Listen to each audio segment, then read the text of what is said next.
오늘은 우리가 즐거워하고 기뻐하는 것이 마땅하니라 라고는 제목으로 함께 말씀을 교류하겠습니다.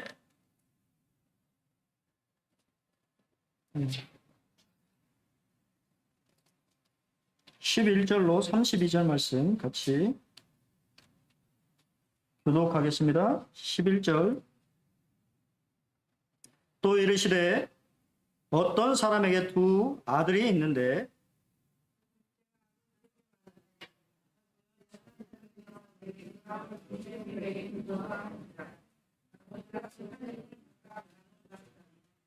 그 후 며칠이 안 되어 둘째 아들이 재물을 다 모아가지고 먼 나라에 가 거기서 허랑방탕하여 그 재산을 낭비하더니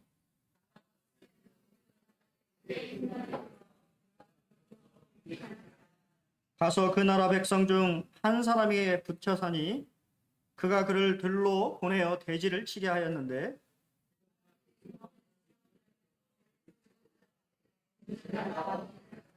이에 스스로 돌이켜 이르되 내 아버지에게는 양식이 풍족한 품꾼이 얼마나 많은가. 나는 여기서 주려 죽는구나.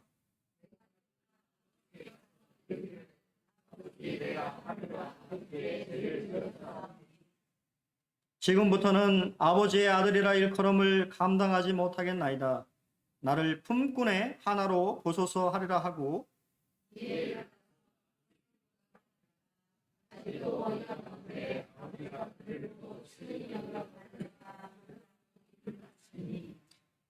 아들이 이르되 아버지 내가 하늘과 아버지께 죄를 지었사오니 지금부터는 아버지의 아들이라 일컬음을 감당하지 못하겠나이다 하나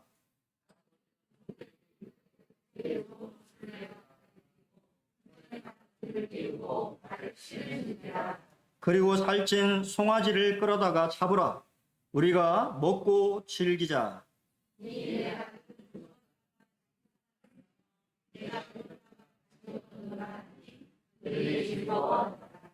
맏아들은 밭에 있다가 돌아와 집에 가까이 왔을 때 풍악과 춤추는 소리를 듣고 대답하되 당신의 동생이 돌아왔음에 당신의 아버지가 건강한 그를 다시 맞아들이게 됨으로 인하여 살찐 송아지를 잡았나이다 하니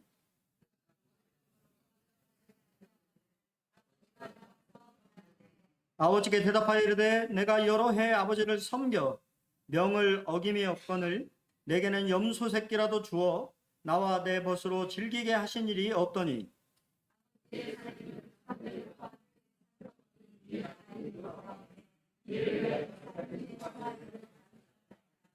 아버지가 이르되 예 너는 항상 나와 함께 있으니 내 것이 다 내 것이로되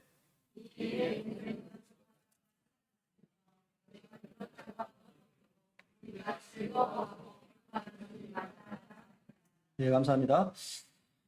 예, 우리가 일반적으로 복음 집회 때 많이 이렇게 듣게 되는 탕자의 비유인데요. 사실은 이 탕자의 비유라고 하는 것이 잘못되었어요. 왜냐하면 여기에 중심, 주인공은 탕자가 아니고 아버지입니다. 예, 그래서 오늘은 이제 세 가지 관점에서 세 사람의 시각으로 이 이야기를 같이 살펴볼 생각입니다. 먼저는 탕자의 입장에서 제가 고민을 참 많이 했는데요. 탕자는 그냥 나쁜 놈입니다. 나쁜 놈인데요. 행복을 찾아서 떠나는 사람의 모습을 가리켜요. 그래서 고민을 많이 사실은 이렇게 했는데 이것보다 더 멋진 말은 없는 것 같습니다. 그냥 나쁜 놈입니다. 왜 나쁜 놈이냐면 이 중동에서 아버지가 살아계신데 유산을 달라고 하는 것은 두려고 있을 수 없는 일입니다. 왜냐하면 아버지가 죽기를 바란다라고 하는 말이에요. 여러분 어떻게 생각하세요? 요즘은 우리나라의 입장에서 보면 뭐 그럴 수 있죠. 유산 좀 달라고 할 수 있겠지만 그 당시에 이 중동에서의 이 가부장적인 사회를 생각해 볼 때 이 둘째 아들은 그냥 나쁜 놈이에요. 예, 있을 수 없는 것을 요구한 것입니다. 그때 아버지는 어떻게 했을까요?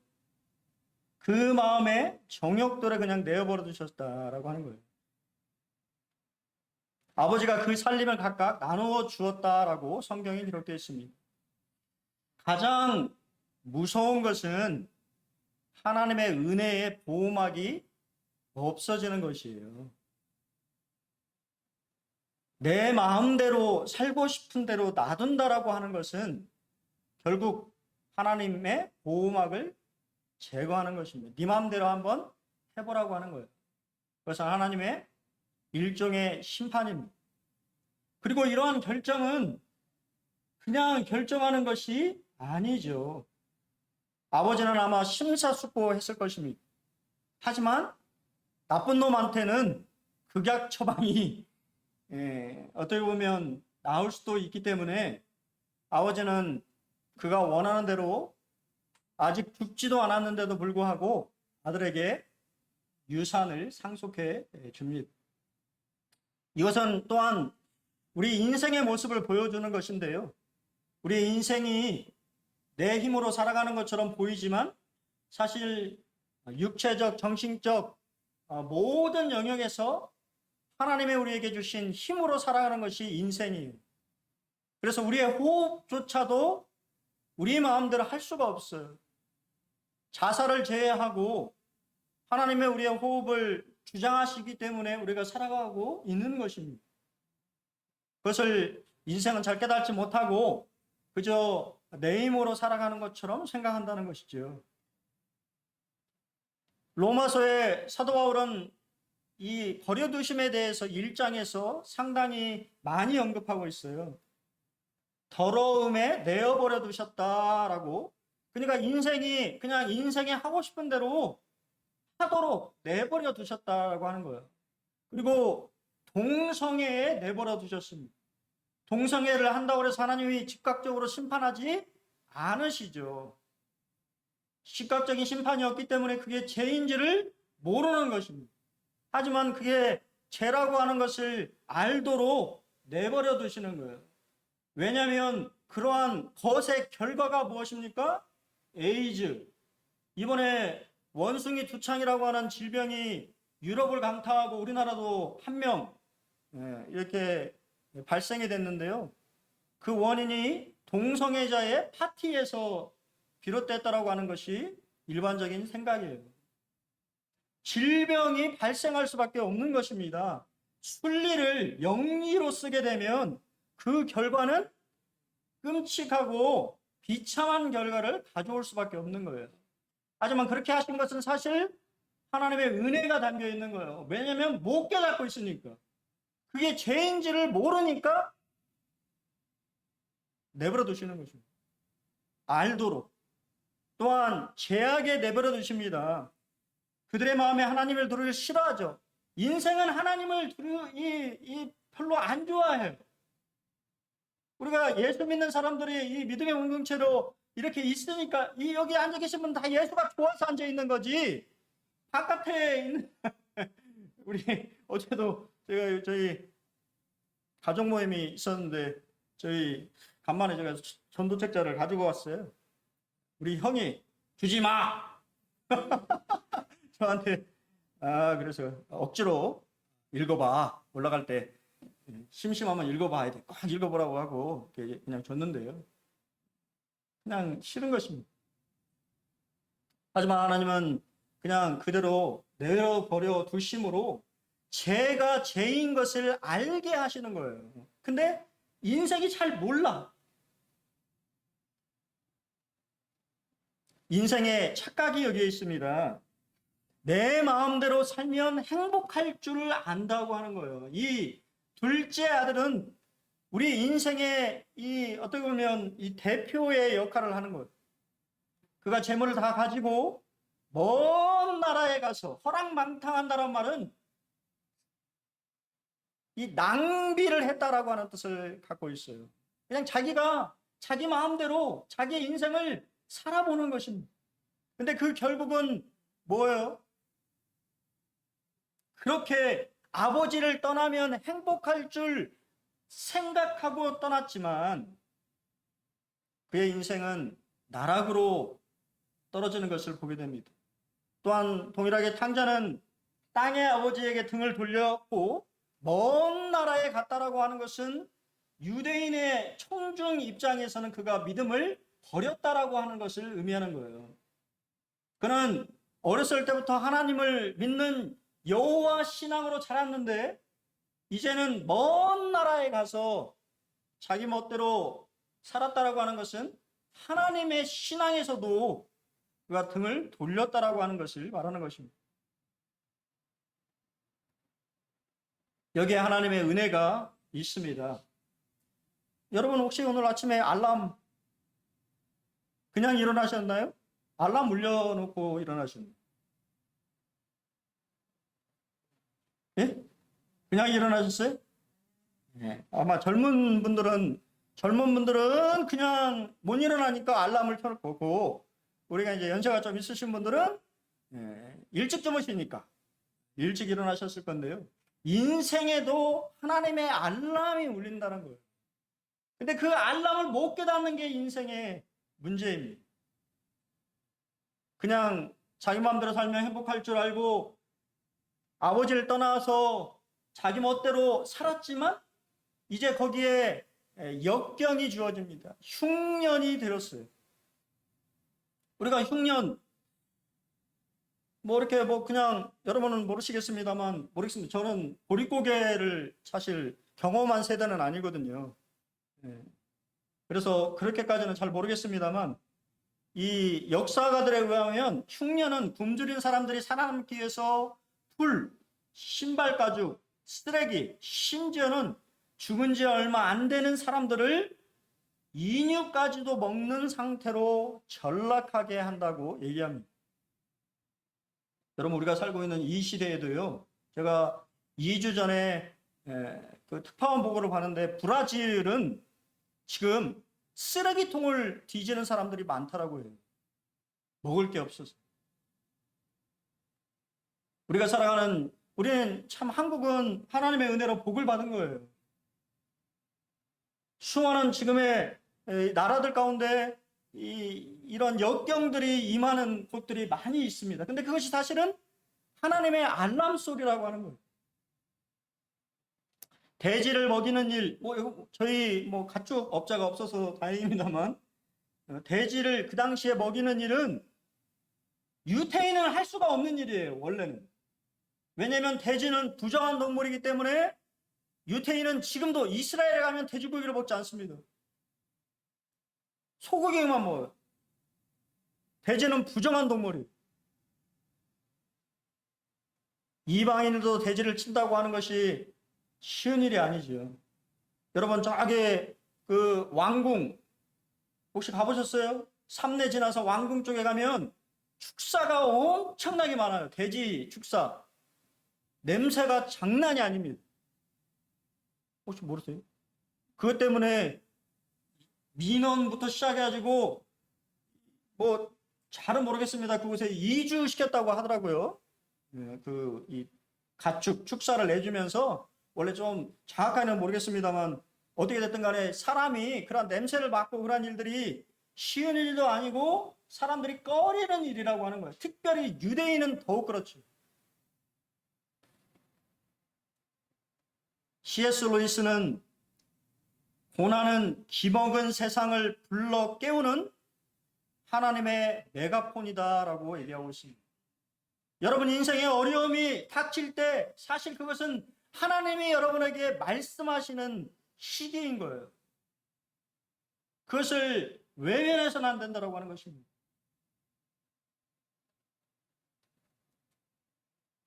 그러자 각성이 일어납니다.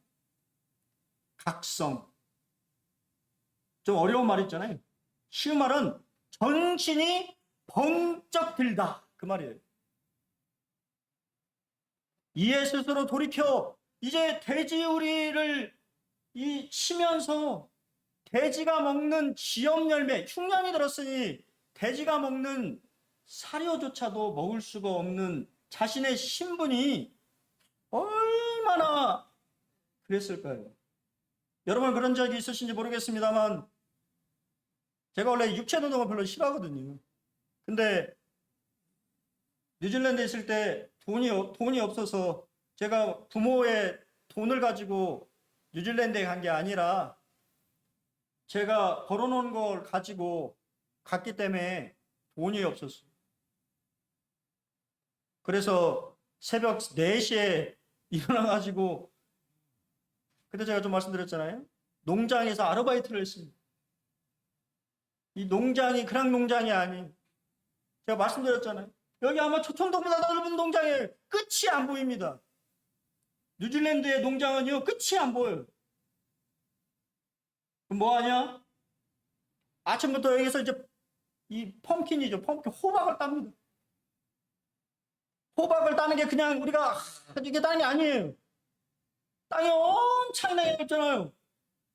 준비 땡 하면 트랙터가 있어요. 그럼 주인은 뒤에서 딱 쳐다보고 있습니다. 열심히 하는 사람은 내일 부르고 미적미적 하는 사람은 내일 안 불러요. 막 그 당시 때는 제가 군대를 제대한 지 얼마 안 돼가지고요. 군인 정신으로 막 얼마나 열심히 했는가 제가 계속 불려왔어요.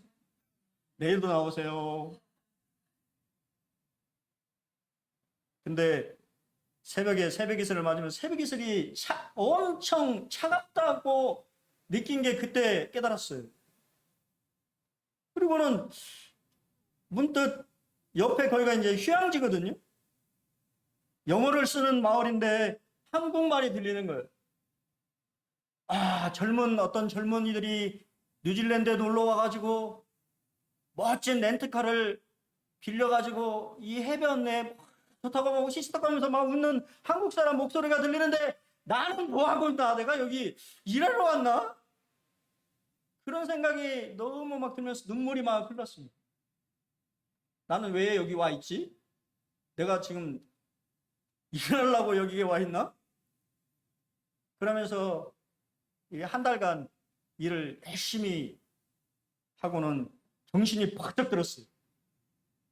난 일하러 온 게 아니고 영어를 배우러 왔는데 내가 지금 일꾼으로 여기서 일하고 있다고 정신을 바짝 차리고 다시 학교로 이렇게 돌아갔던 적이 있습니다. 탕자도 마찬가지예요. 흉년이 들고 지엽 열매는요 2종류가 있다라고 해요.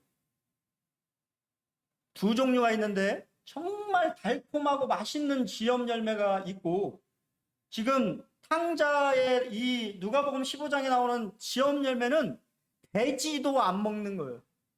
돼지도 먹을 수 없는 거예요. 근데 그거조차도 주는 사람이 없는 것입니다. 정신이 번쩍 들었습니다. 내가 지금 여기서 뭐 하는 것인지. 그리고 아버지 집이 생각난 거예요. 아버지 집에는 품꾼들도 그래도 먹고는 사는데 나는 지금 여기서 뭐 하나라고 하는 생각을 탕자가 한 것입니다. 정신이 번쩍 드는 거예요. 품꾼에는 여러 종류의 종들이 있습니다. 둘로스라고 하는 단어에 집에서 일하는 종으로 이 둘로스는 주인과 함께 사는 종입니다. 파이레스라고 하는 종이 있는데요. 이거는 천한 일을 감당하는 노예의 삶을 사는 거예요. 노예입니다.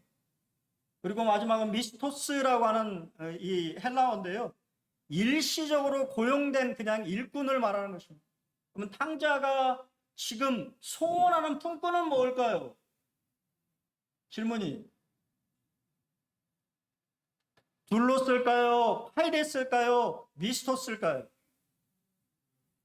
둘로스? 아, 여러분 대단하십니다. 신앙이. 파이레스. 둘로스는 생각도 못하는 것입니다. 자신이 얼마나 잘못한지를 알기 때문에 그냥 아버지가 나를 노예처럼 그렇게라도 고용해 주면 좋겠다라고 아직 여러분은 고생을 좀 덜 하신 거예요. 여러분이 고생을 덜 했으면 둘러쓰라고 말 못해요. 이 둘러쓰라고 말하는 게 첫째 아들입니다. 아들인데 둘러쓰라고 막 얘기해요, 나중에. 당자는 아버지 집에 돌아가서 그냥 파이데스, 완전히 낮아진 것입니다. 자신의 모습을 완전히 안 거예요. 둘러쓰는 둘러쓰는 말도 꺼내지 못하는 거예요. 그냥 내가 아버지 집에 그냥 노예처럼 살 테니까 먹을 것 좀 줬으면 좋겠다 라고 하는 이 탕자의 심정입니다. 바로 솔직함이. 자신에게 말 걸기. 여러분은 여러분 자신에게 말을 걸어본 적이 있습니까? 때로 가장 하기 어려운 대화가 바로 자기 자신과의 대화예요. 가일 아이들만은 잔인할 정도로 솔직하지 않으면 자각을 얻을 수 없다라고 말합니다. 그리고 여기서 탕자가 말하는 죄라고 하는 것이요, 화살이 관역 표적을 퓨 벗어났다라고 하는 뜻입니다. 원래 인생은 하나님이 이 창조하셨을 때 하나님을 섬기고 살아가는 것이 인생의 길이었는데, 탕자는 그냥 자기 멋대로 그 길을 버리고 엉뚱한 대로 가버렸다 그 말입니다. 벗어난 인생인 거예요. 아버지가 원하는 삶에서 벗어난 삶을 산 것이 죄요, 불행의 시작인 것입니다.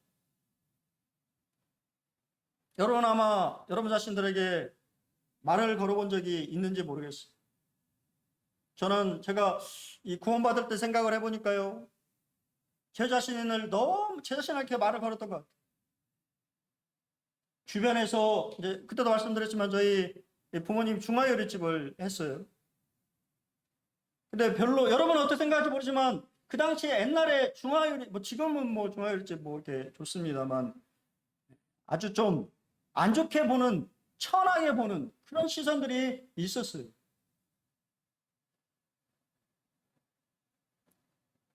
부모님은 거의 저를 많이 이용하셨죠. 용돈을 안 주셨거든요. 100그릇 설거지 100그릇을 씻으면 500원을 주겠다. 돈을 안 주니까요. 열심히 막 합니다. 그러면 주변에 이제 식당에 단골들이 많잖아요. 단골분들이 오시면 아이고 야 아들 참 착하다고, 이 일을 이렇게 도와준다고. 근데 제 마음속은 그게 아닌 것입니다. 제 마음은 막 우와 내가 이 돈 받으려고 이게 막 하면서 막 불복을 끌고 제 자신의 모습을 바라보니까 이게 만물보다도 썩어 문드리고 부패한 것이 인간의 마음이라고 한 것이 제 마음이라고 하는 것을 깨닫게 된 거예요. 청년 때, 그 고등학교 시절 너무 하기 싫은 거예요. 그리고 그런 착하다고 하는 말 자체가 너무 막 저한테 무게감으로 다가오고, 나는 그런 인간이 아닌데, 나는 그렇게 살고 싶지 않은데. 여러분 자신에게 정말 여러분 이 내면을 말을 걸어본 적이 있습니다. 내가 어떠한 인간인지. 인생의 착각이 나는 괜찮은 사람이라고 하는 생각이 자리 잡고 있어요. 괜찮은 사람입니까? 여러분 괜찮은 사람이에요? 나쁜 놈이에요.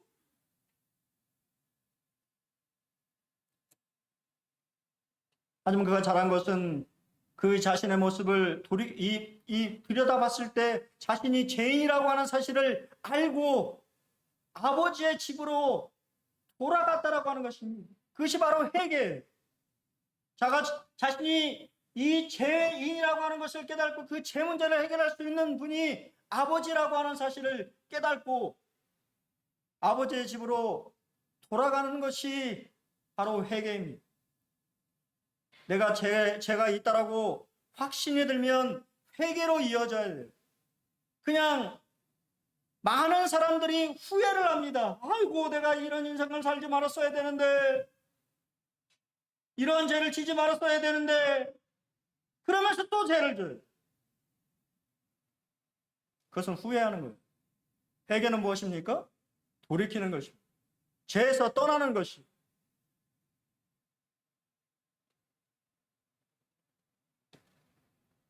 이 이야기의 진짜 주인공 아버지의 입장에서 보겠습니다. 이상한 아버지. 노심초사라고 하는 말을 아십니까? 사자성어의 노심초사는 마음속으로 애를 쓰며 속을 태운, 우리 어르신들 그런 말 해야죠. 자식들이 말을 안 들면 부모의 속이 시커멓게 타들어간다고. 바로 그게 아버지의 마음인 것입니다. 오매불망. 제가 아무리 생각해봐도 이 사자성어가 좋더라고요. 표현할 방법이 없어. 오매불망 아들을 기다리는 아버지를 아십니까? 오매불망 자나깨나 잊지 못하고 집 나간 아들을 기다리는 부모의 심정이 하나님 아버지의 마음이라고 하는 것을 아십니까? 저기 사람만 보여도 혹시 내 아들이 아닐까 하고 하는, 아마 뛰어갔을지 모르겠어요. 터벅터벅 걸어오는 둘째 아들의 모습을 보고 아버지는 단번에 알아봤어요. 참 신기하죠? 여러분, 참 신기한 게요. 단체 사진을 이렇게 막 찍어도 부모는 자식을 금방 찾아요.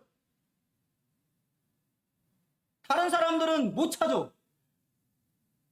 근데 부모는요, 금방 찾아. 그것이 바로 하나님 아버지의 마음인 거예요. 집 나간 자식을 기다리는 아버지. 그 아버지는 수치와 체면을 무시하고 달려가는 아버지입니다. 왜 이상한 아버지인지 아십니까?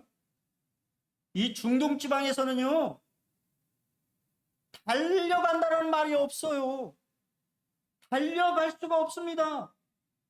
왜? 복장이 달려갈 수가 없어요. 아십니까? 통으로 짠, 이게 바지가 아니에요. 통으로 짠 거예요. 통으로 짠 데서 여러분 뛰어볼 수 있습니까? 중동 사람들에게, 그리고 특히 아버지가 뛴다라고 하는 것은 있을 수 없는 이야기예요. 근데 오늘 등장하는 아버지는 수치와 체면을 다 내려놓은 아버지입니다. 아들이 보이자 손살같이 뛰어갑니다. 아라비아 예수라고 하는 책의 앤드류 톰슨의 책에 보면 이렇게 문화적인 배경을 설명합니다. 그는 달린다. 이 노인은 자신의 고수들 끌어올려 품위 없게 맨다리를 드러낸다. 그는 마을 이 끝에서 저 끝까지 달린다. 그를 본 모든 사람들이 충격을 받았을 것이다. 유력한 땅 주인 상류사의 대들보가 자기 체면을 내팽개친 것이다. 그가 생각할 수 있는 것은 오로지 집에 온 아들을 환영하는 것이다. 그가 원하는 것은 오로지 잃어버린 아들을 자신의 품에 안아주는 것이었다. 이 이야기는 아랍인 청중들을 경악시키는 강력한 문화적 충격을 담고 있다. 이 비유에서 아버지는 아들을 사랑하기에 의도적으로 스스로를 수치스럽게 했다. 그는 자신을 약하고 품이 없는 사람으로 만들었다. 화해를 위해 자신의 수치와 명예를 내던졌다. 하나님 아버지가 여러분을 구원하시기 위해서 여러분이 하나님 앞에 왔을 때 지금 이 탕자의 아버지처럼 자신의 수치와 체면을 다 내려놓고 여러분을 영접했다라고 하는 것입니다. 여러분 그 사실을 아십니까? 하나님의 본체시며 하나님이 되신 그 하나님이 사람이 되셔서 우리의 인생들을 구원하시기 위해서 수치와 모멸감을 느끼는 십자가의 형으로 죽음을 당했다라고 하는 사실을 여러분 아십니까? 하나님은 여러분을 위해서 수치와 체면을 내려놓으신 거예요.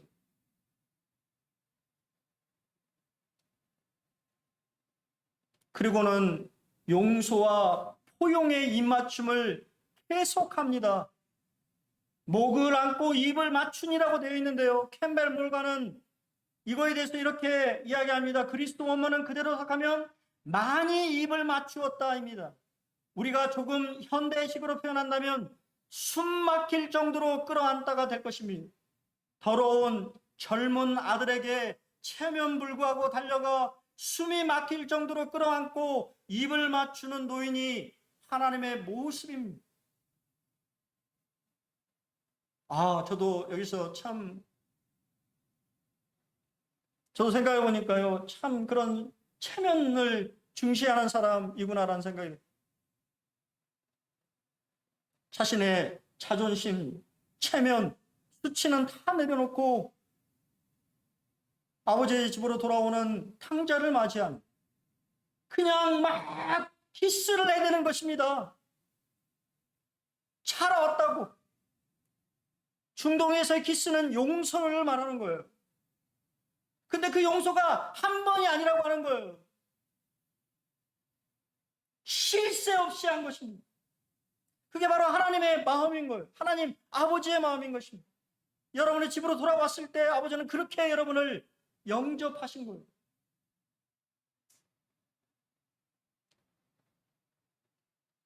누가복음 강해에서 캠벨 목사는 다시 한번 살펴보면 그는 자기 아들에게 숨이 막힐 정도로 입을 맞추었습니다. 하지만 아들은 깨끗하지 못했습니다. 그것은 바리새인들이 부정한 사람들과 예수님이 함께 있는 것을 보면서 주목했던 사실입니다. 아들이 씻을 때까지 기다리는 것이 옳지 않았을까요? 이 냄새나고 더러운 누더기 옷을 벗고 말쑥하게 차려입을 때까지 기다리는 것이 좋지 않았을까요? 기다려서 그를 시험해보고 그가 잘 행동을 하는지 받아줄 만한 것을 알 때까지 기다리는 것이 좋지 않았을까요? 이것이 우리가 지니고 있는 하나님의 사랑이 없는 존경한다고 생각하며 정확하다고 생각하는 내용인 거예요. 잘못 알고 있는 것입니다. 우리의 이러한 조심스러운 비판에 대해 아버지 하나님이 이렇게 말씀하실 것입니다. 내가 그를 안고 있도록 내버려 두어라. 그리고 그가 내 가슴을 베개 삼아 누워있게 놔두어라. 그러면 그가 모든 진실을 내게 말할 것이다. 그것이 바로 하나님이신 것입니다. 여러분, 아버지는 더럽고 냄새나는 아들의 옷을 벗기지 않았어요. 그냥 있는 그대로 그냥 안아주며 키스를 퍼부었습니다. 우리가 하나님을 만났을 때 우리가 완전히 성화되는 것은 아니지 않습니까? 여전히 우리 안에 썩은 내가 신동하는 우리 자신의 모습을 아버지 하나님은 그냥 포용하시고 용납하신 것입니다. 스팔전은 이거에 대해서 이렇게 이야기했습니다. 여기에 위대한 자비가 있다. 아버지가 그를 보고 측은히 여겨. 여기에 위대한 신속함이 있다. 달려가. 여기에 위대한 겸손이 있다. 달려가 목을 안고. 여기에 위대한 사랑과 은혜가 있으니 입을 맞추니. 아버지의 달리기는 아들의 두려움을 일소시키고 아버지께서 기꺼이 용납하셨다는 데 대한 즉각적인 깨달음을 일으켰다. 우리는 우리 구주와 아버지께 달려가야 합니다. 하나님도 달려오시는데 우리는 달려가야 되지 않겠습니까? 아들의 지위를 회복시키며 기뻐하는 아버지의 모습을 보게 됩니다. 제일 좋은 옷은 이것은 가족 안에서의 지위를 상징하는 것입니다. 가족과 귀빈을 위한 옷이라는 뜻이에요. 가장 좋은 옷을 입혀주었습니다. 가락지는 가족 안에서의 회복된 지위와 권위를 상징합니다. 그리고 실질적으로 아버지의 재산을, 반지는 아버지의 재산을 마음대로 할 수 있는 것을 의미해요. 사업도 아버지 가지고 있는 재산을 자기가 마음대로 사업에 투자도 되고 쓸 수 있다라고 하는 표시입니다. 신은 고용된 종으로서가 아니라 주인의 아들임을 상징합니다. 왜냐하면 그 당시 때 종은 신발을 신을 수가 없어요. 하지만 아들이기 때문에 신을 시켜준 것입니다. 살찐 송아지는 특별한 때를 위한 가축으로 바로 이제 이 믿음의 공동체의 일원으로 영접되었다고 하는 것을 상징하고 있는 것입니다. 그게 바로 여러분들이 우리의 주님 앞에 나왔을 때 하나님이 주신 것입니다. 제일 좋은 옷을 입히시고 가락지를 주시고 이제 하나님이 주신 모든 역량을 마음대로 쓸 수 있는 권리를 가지신 거예요. 신을 신기 위해서 종이 아닌 아들임을 나타내시고 살찐 송아리를 잡아서 모든 사람들에게 죽었던 내 아들이 다시 살아서 돌아왔다라고 함께 기뻐하는, 하나님은 덩실덩실 춤을 추면서 기뻐하는 그러한 모습이 바로 아버지 하나님의 모습인 것입니다. 아마 이 이야기를 듣고 있었던 청중들은 충격을 받았을 것입니다. 왜냐하면 중동 지방에 그런 아버지를 찾아볼 수가 없어요. 세 번째는 마다들의 입장에서, 이것도 참 고민을 많이 했습니다. 생각나는 게 못난 놈이, 그냥 못난 놈입니다.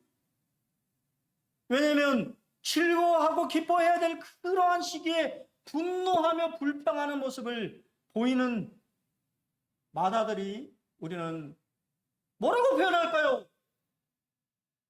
아무리 골매봐도 못난 놈이 제일 맞더라고요. 마다들은 자신이 죄인인 줄을 모르는 감추어진 반항아일 뿐이었습니다. 탕자가 잃어버리된 범죄한 인류를 가리킨다면 마다들은 지금 이야기를 듣고 있는 바리새인과 서기관들, 종교 지도자들을 말하는 것입니다. 우리 모두는 죄인입니다. 우리는 드러난 죄인과 숨겨진 죄인 중 하나일 뿐이에요. 죄인임을 고백하는 죄인과 죄인임을 고백하지 않는 죄인이 있을 뿐입니다. 하나님이 오실 때는 첫째 아들이나 둘째 아들이나 다 반항아인 것입니다. 용납할 수 없는 자들인 거예요. 하나는 나쁜 놈이고 하나는 그냥 놈인 거예요. 그럼에도 불구하고 하나님은 그들을 사랑하신다고 합니다. 마다들은 이선자일 뿐입니다. 왜 그런지 아십니까? 아버지가 이거 혹시 보셨어요? 각각 나누어 주었더니, 그나저나는 안 받아. 원래 유대인의 율법에 따르면 장자는 아버지의 재산의 3분의 2를 상속받게 돼 있어요. 둘째는 3분의 2를 상속받습니다. 근데 이 마다들은 아버지가 유산이라고 나눠주는데 어떻게 행동했을까요? 우리 허정자님이 잘하실 것 같아요. 우리 허정자님이 그거 잘하시니까. 아이고 아버지, 어떻게 제가 이걸 받아요? 돌아가시면 주세요. 아버지 것이 내 건데 그냥 돌아가시면 주면 되잖아요. 그렇게 했어야 되는 거 아닙니까? 한마디 말도 안 하잖아요. 챙길 거는 다 챙기고 동생은 나무라지도 않고 자기 몫은 다 챙겨놓고 위선자일 뿐인 것입니다.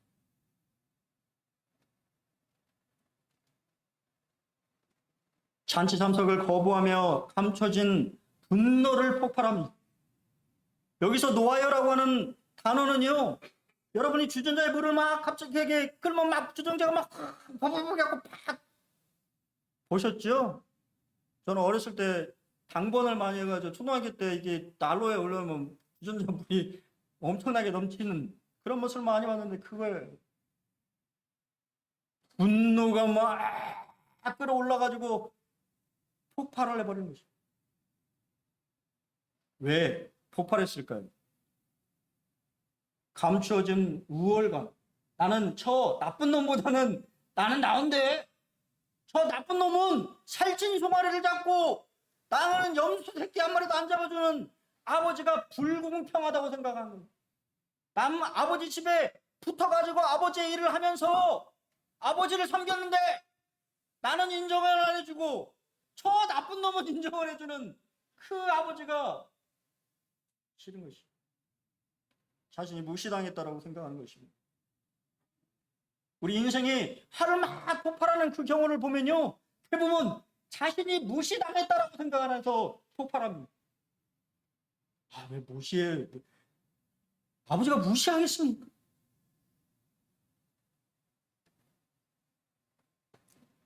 바리새인들과 서기관들이 예수님이 죄인들을 영접하고 그들과 함께 식사하는 모습이 꼴보기 싫었던 것입니다. 불평, 불만을 터뜨린 것입니다. 그런 못난 아들도 사랑하시는 아버지를 봅니다. 아버지가 나와서 권한대. 아버지가 이르되, 얘야, 먼저 행동으로 옮긴 사람은 아버지, 밖에 있는 아들을 찾아 나서신 분은 아버지입니다. 그리고 아들에게 권합니다. 권한다는 말은요, 간청한다는 말이에요. 얘야, 들어가자. 즐거운 날 아니냐? 네 동생이 죽은 줄 알았는데 살아서 돌아왔으니 얼마나 기쁘니? 우리가 잔치를 벌여서 함께 즐거워하고 기뻐하는 것이 마땅하지 않니? 못난 아들은 그냥 못난 놈입니다. 자기 마음에 안 맞으니 들어가기 싫은 거예요. 그리고 들어가지 않는 것입니다. 그리고 그러한 행동을 하는 아버지를 원망하는 것입니다. 아버지의 슬픔과 실망을 말씀하십니다. 그러면서 이 중요한 장자에게 중요한 얘기를 합니다. 장자는 사실 형평성을 얘기한 거예요. 그게 무슨 말이에요? 이 3분의 1을 가지고 갔다가 다 그냥 허랑방탕하게 써버리고 재산을 다 낭비한 저 나쁜 놈은 살찐 송아리를 잡아주고 나는 새끼 송아리, 새끼 염소도 안 잡아주는 아버지가 불공평하다고 생각을 했습니다. 근데 아버지 뭐라고 해요? 얘야, 내 것이 다 네 것 아니냐? 내게 다 네 거 아니냐? 가치의 문제를 또 말씀하셨어요. 재산보다 생명이 더 중요하죠. 여러분 그렇지 않습니까? 천하를 얻고도 자신의 생명을 잃으면 아무것도 아니라고 했지 않습니까? 생명보다 가치 있는 게 있나요? 근데 요즘은 생명보다 생명이 별로 가치가 없어.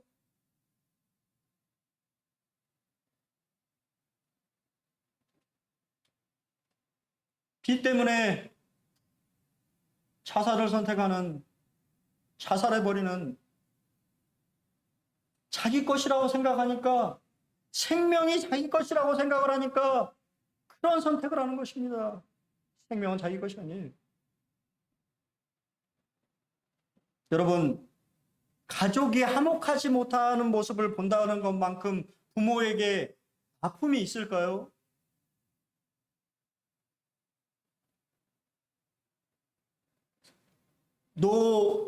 노모의 생일잔치에 와서 유산이 어쩌고 너는 얼만큼 가져야 되고 서로 다투는 자식의 모습을 바라보면서 어느 부모가 기뻐할 수 있겠습니까? 아마 가슴이 문드러지면서 슬플 것입니다. 우리의 믿음의 공동체도 마찬가지라고 하는 것입니다. 하나님 우리를 용서하였던 것처럼 실수하고 잘못하는 형제 자매에 대해서 우리가 용서하지 못하는 마음을 가지면 아버지의 마음은 슬픈 거예요. 너무 아픈 겁니다. 그리고 그 믿음의 공동체, 그 가족들이 화목하게 지낼 때 너무 기쁘신 거예요.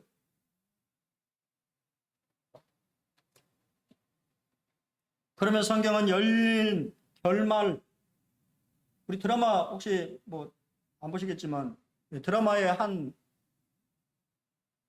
이야기죠. 열린 결말, 결론이 없는. 결국은 반항을 계속할 것인가, 회개하고 함께 기뻐할 것인가라고 하는 열린 결말을 이 이야기는 두고 있어요.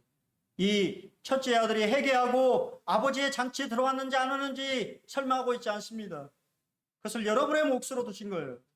여러분은 어떻습니까? 여러분은 계속 하나님 앞에, 아버지 앞에 반항하겠습니까? 아니면 아버지의 잔치에 함께 참여하여서 기쁨을 나누며 즐거워하며 그 잔치의 일원으로 함께 하겠습니다. 사실 이 세 비유는 하나의 비유를 말하고 있습니다. 모두 다 하나님의 은혜를 우리에게 말하고 있습니다. 잃어버린 양의 비유. 99마리를 놔두고 한 마리 양을 찾으러 갈 필요가 있을까요? 하지만 하나님은 그렇게 하시는 분입니다. 성자 예수 그리스도는 잃어버린 양 한 마리를 찾기 위해서 자신에게 주어진 고난을 기꺼이 감수하신 분입니다. 잃어버린 동전 10개 드라크마 하나 잃어버렸다고 이렇게 찾을 때까지 찾을 필요가 있을까요? 하지만 성령 하나님은 그렇게 하시는 분입니다. 찾을 때까지 찾으시는 하나님. 잃어버린 아들의 비유에서 정말 나쁜 놈이고 못난 놈인 이 자녀들이 회개했을 때, 하나님 앞에 돌아올 때 그 아버지는 춤추며 노래하며 즐거워하는 것입니다. 여러분, 교회는 잔치집 같아요. 식탁의 교제라고 하는 개념 자체가 유대인들의 그림은 잔치입니다. 천국에서의 잔치를 말하는 거예요. 교회는 천국 잔치가 벌어지는 곳입니다. 거기서 아버지와 함께 즐거워하며 잃어버린 영혼이 하나님 앞에 돌아올 때 함께 즐거워하며 기뻐하며 그 아버지의 마음을 이해하는, 바로 그러한 사람들로 모인 것이 교회입니다. 여러분, 저는 말씀을 참 준비하면서 이 아버지에 대해서 다시 한번 생각해 보게 되었어요. 하나님 아버지는 참 좋으신 분이구나. 어떠한 말로 이 표현할 수 없는 참 좋으신 분이구나. 아무것도 묻지 아니하시고 우리의 이 더럽고 냄새나는 이 인생을 그냥 안아주시며 가장 좋은 것을 주시는 참 좋으신 하나님을 여러분 아시고, 이것을 여러분만 가지고 있지 마시고 그 참 좋으신 하나님을 다른 누구에게, 잃어버린 사람들에게 전해줄 수 있는 여러분들이 되시면 좋겠습니다. 그리고 그러한 아버지처럼 나도 참 좋은 아버지가 되었으면 참 좋겠다라고 하는 생각도 또 해보게 됩니다. 예, 무더운 여름 건강 조심하시고 또 주님 안에서 믿음으로 승리하시길 바랍니다.